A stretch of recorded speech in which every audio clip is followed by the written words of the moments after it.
This is a letter that I'm sending to the foreman of the grand jury of Fulton County, Georgia. It's dated July 14th, 2022, that's today. Greetings. I have heard that you are looking into the matter of the 2020 election. I have an important piece of information to pass to you, something that I have not seen in the press anyone mention so far. It's about the proper, exact procedure to be followed at the January 6th opening of the ballots. I hope you will hear me out. I was on the Republican ballot in the New Hampshire presidential primary, President Maxwell, in February 2020. Of 18 candidates, the top three were Trump with 129,000 votes, Governor Weld with 13,000, and myself with 929. Bernie Sanders led the Democrats in New Hampshire with 75,000 votes, while Biden got only 25,000. In November, Biden got 424,000 in New Hampshire, and thus he was ahead of Trump's 366,000. So Biden quite properly earned all four of my state's electoral college votes. And I assume that the counting was kosher. Of course, one can never know. Really, that's a correct statement. One can never know. But I think New Hampshire's figures they seemed reasonable. When I was watching the Georgia legislature, your wonderful legislative investigation of complaints about the November presidential election in your state, it looked to me that many complaints were valid. For example, there was a Mrs. Grubbs who said that she had seen a shredding company take piles of ballots, or maybe it was cartons of ballots, away from a sort of warehouse. I have subsequently watched the movie 2,000 Mules, and I sat through Mike Lindell's first 2-hour documentary, and I've also read part of Sidney Powell's report. My layperson judgment is that there was cheating in Georgia and other battleground states. So what value is my layperson judgment? Well, not worth anything, but I have a point to make that is worth something. Cheating, of course, can be done in many ways. For example, it can be done by preventing a candidate from taking part in the televised debates, as happened to Ron Paul in 2008. McCain won that Republican primary and then lost to Obama. Cheating can be done just by killing one of the two contenders, which I believe has happened occasionally down ballot. Cheating is a familiar human practice. Why else would we have laws against it? As soon as some states got into electronic voting, the possibilities for cheaters was opened wide. I should tell you that I'm 75 years old, and in the 1950s, my dad would take me into the polling booth with him, and at that point, it wasn't electronic, but it was done with in the polling booth was this machine with all the names of who you want for mayor and governor and so forth, and you would push them over, and then you would pull a lever which would, we hope, make all those votes become part of the deal. But since electronic stuff came along, in 1992, Jim Collier and his brother Ken wrote a very important book entitled Vote Scam. I recommend it. It revealed that the main cheating going on in the 1970s and 80s was done by a group, which today we would call the mainstream media, but they called themselves NES, News Election Service. And it was composed of the 3 TV networks, there was no CNN in those days, plus the Associated Press. So there you have sort of a unity of all the media. And Jim Collier said that NES simply made up the figures according to a prior plan and announced the winner as soon as the polls were closed. The machines could be rigged to come up with that exact count. We were all too naive to notice what was going on, but Jim Collier was what is the word, irate and excited about it, and he went to every possible reporter to tell about it. No, not listening, and then went to the head of the FBI, Robert Mueller, and got nowhere there. So you might just stop for a minute to say, here we have a citizen with good information about how these newsmen were able to tell you at 8 o'clock when the polls closed exactly how many votes had come in, and he was unable to find, shall we say, law enforcement to deal with it, which surely is the case today, only in a far broader scale in our country. So I said I would supply a piece of information. It is publicly knowable. It's codified in federal law at 3 U.S.C. 15. That's the section that sets out the exact ways for the Vice President in his role as President of the Senate to deal with the incoming Electoral College's ballots. Pardon me for bringing colds to Newcastle if you already know the details of this legislation. One of the ways to incriminate Trump seems to be today that he made a secretive mafia-like phone call to your Secretary of State in Georgia, Brad Raffensperger. But as you know, that call was not secretive. Its transcript was published, and it shows Trump pointing out specific complaints. He's not saying, hand over the 11,000 votes and nobody gets hurt. You know? It was kosher. Just the fact that it's being treated otherwise is a really clue, and there are many such clues. Naturally, a U.S. president has the right to phone anyone. You can't say he shouldn't make that call. In the call, he shouldn't extort or threaten or anything, but to make the call? Come on. I'd even say he has a duty to fish around, see what he could find if there are rumors that the election was stolen. Paul Craig Roberts, who is a serious citizen of Georgia, if ever there was one, said he could see the vote numbers jumping from the Trump column to the Biden column in plain sight. That was around 3 in the morning, I believe, when the numbers did change vastly,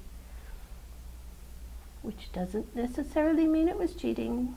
There could be other explanations. But here's my story about 3 U.S.C. 15.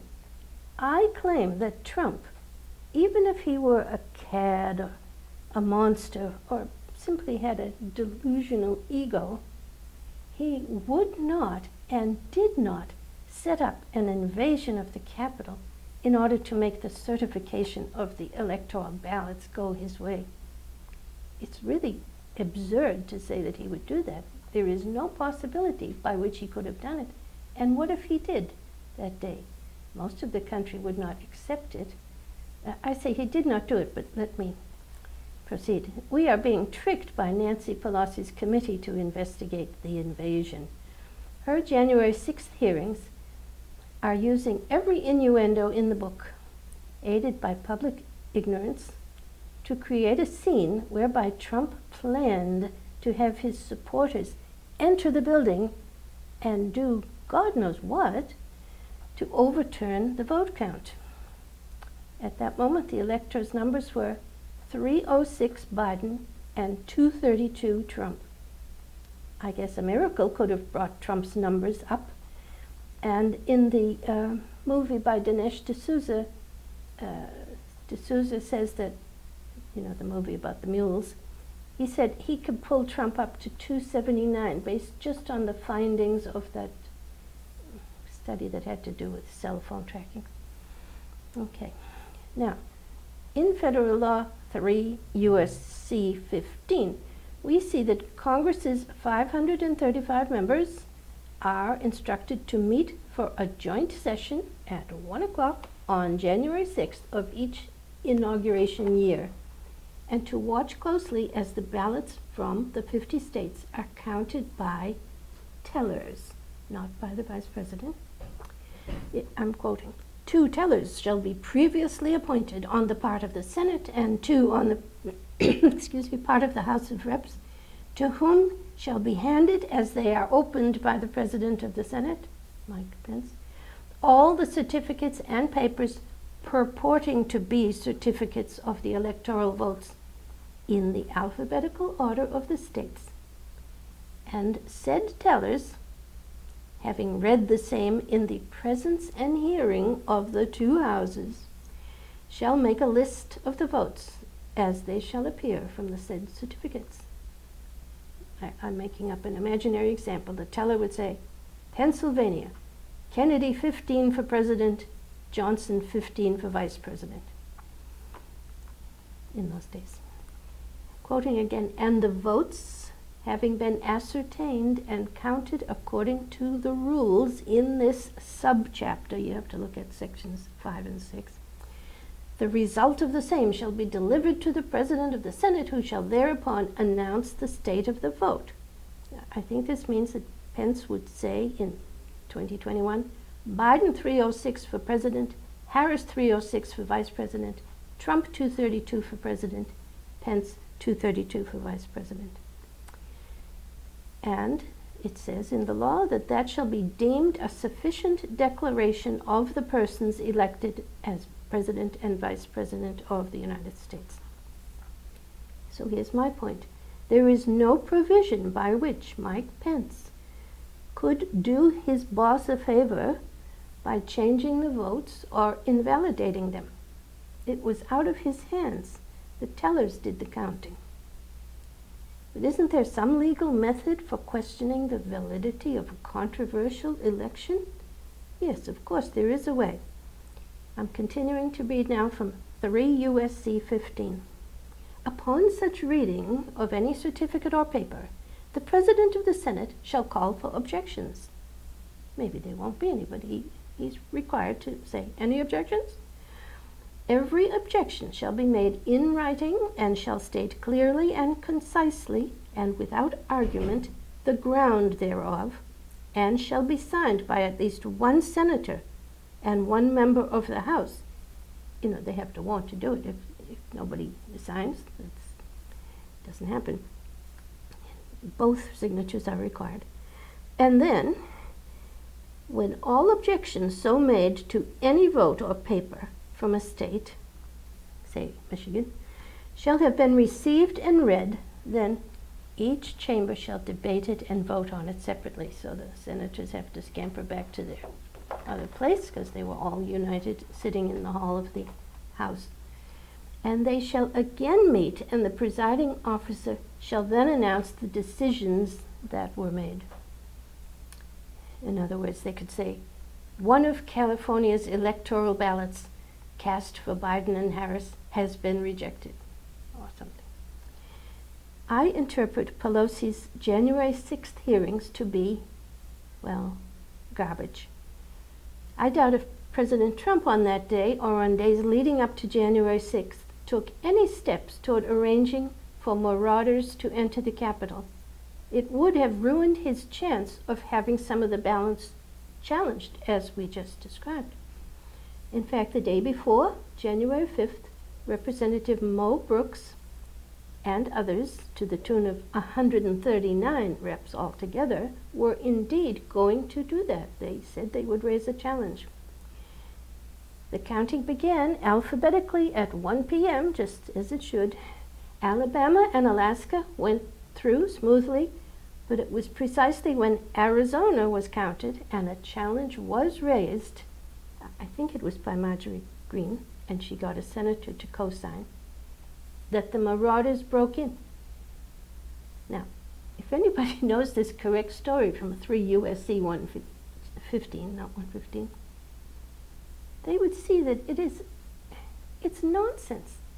But aren't we just filled with nonsense these days? It's nonsense to say, President Trump wanted to interfere with the counting of the ballots and so he could claim himself president. He couldn't do it. And not only couldn't do it, but this little trick of the invasion worked in Biden's favor. And I'll just throw in here that I'm not a Trump supporter. I'm not doing this to make Trump be president. Anyway, so when they came in at 1:30 with their wearing their costumes or singing their songs, whatever they were doing, naturally, the members of Congress retreated to their various places for safety. Who wouldn't? And when they resumed the job, it was 8 p.m., and I guess all the 139 potential challengers had lost the will to do anything. So every state ballot was accepted, period. I'm in no position to say that if there had been no invasion and the challengers went ahead, the number of Mr. Trump would have risen and Biden fallen and end up declaring Trump president, which was technically able to happen, but I'm not saying it would have. I don't think it would have.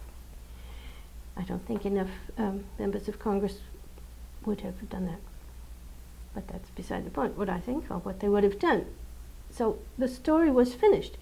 But there is a constitutional way for the authority to pass from the states to Congress, all right? Elections should be private state matters. They are not subject to someone else interfering. But, as is written in federal law, which is a reasonable extension of Amendment 12 of the Constitution, Congress gets in there on that one day every 4 years at January 6th, and they have a chance to at least make sure that when somebody says this is the envelope from Ohio, that it is the envelope from Ohio.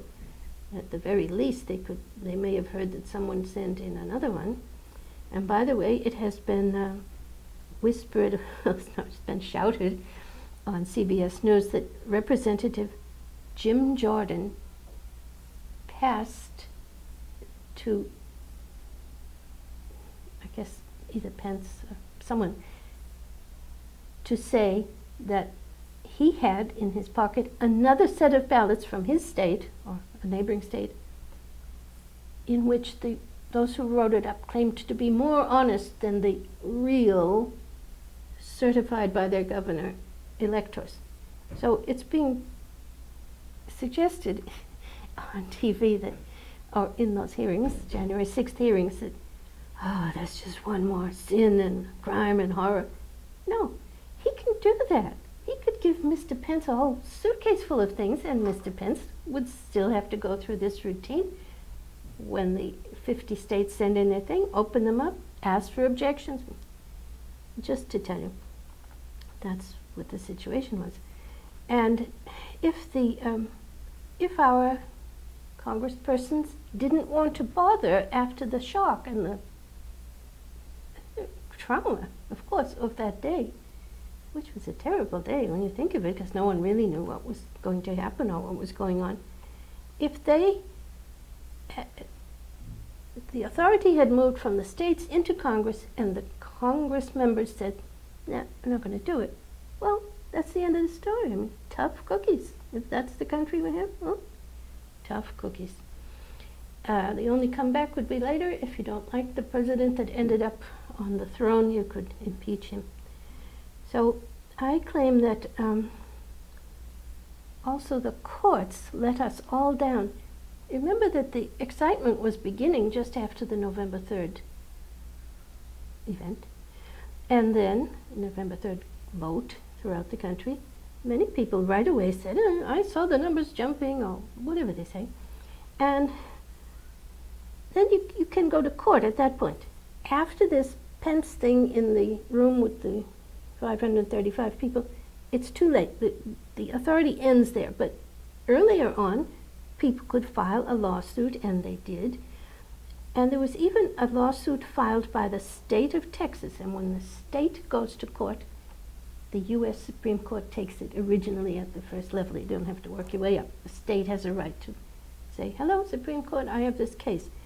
And not only was it a state, but 23 other states joined it. So you have almost half the nation's states asking it was either November or December, I think it was November, asking, hello, judiciary, come in, we need you, do something. And what happened? I could have predicted this for sure. They didn't take the cases. That's shocking. I mean, that's worse than the whole other bunch. It is up to the courts to listen to those who have a right to be there in front of them. And I think that sort of thing here, but of course the public doesn't hear that the Supreme Court refused to take it. They mostly say Trump lost, or whoever put in those filings for their particular state, they lost their case. Well, they didn't. Losing means it's been adjudicated, each side got to say their piece, and then judges made a reasonable ruling on what happened. Nope. So, I think I'll end that there, other than to say that it is your job as grand jurors to represent the people.